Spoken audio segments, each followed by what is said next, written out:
এর আগে করা হয়েছিল বাটি ছাট, আজকে করব রিপট। আইডি হচ্ছে পিঙ্ক প্যাচ। মনে যত রাগ আছে টবের উপরে মিটিয়ে নাও, এতে রিপোর্টিং করতে সুবিধা হবে। সরু গোড়া হলে দুটো আঙুলের মাঝে নেবে, উঁচু কোনো জায়গায় এরকম হালকা ট্যাপ করবে, কোনো রকম রুট বলের ড্যামেজ ছাড়াই সুন্দরভাবে বেরিয়ে আসবে। প্রথমে খোলামকুচিগুলো সরিয়ে নেব, এবারে প্রায় অর্ধেক মিডিয়া ঝরিয়ে নেব।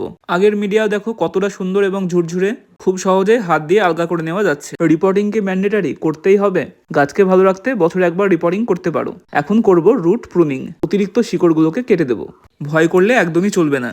নিয়ে নেবো সেই আগের পট।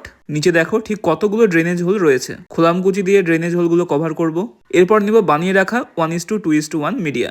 চ্যানেলে মাটি বানানোর ভিডিও করে দেওয়া আছে। এরপর গাছটিকে সোজা করে টবের মাঝে বসাবে, এরপর বাকি মিডিয়া দিয়ে চেপে চেপে ভরাট করবে। এই মিডিয়াতে বর্ষাতে কোনো সমস্যা আসবে না। তাহলে কি এবার পুরনো মাটিগুলোকে ফেলে দেবো? পুরনো মাটিগুলোকে মোটা চালনি দিয়ে চেলে নেব।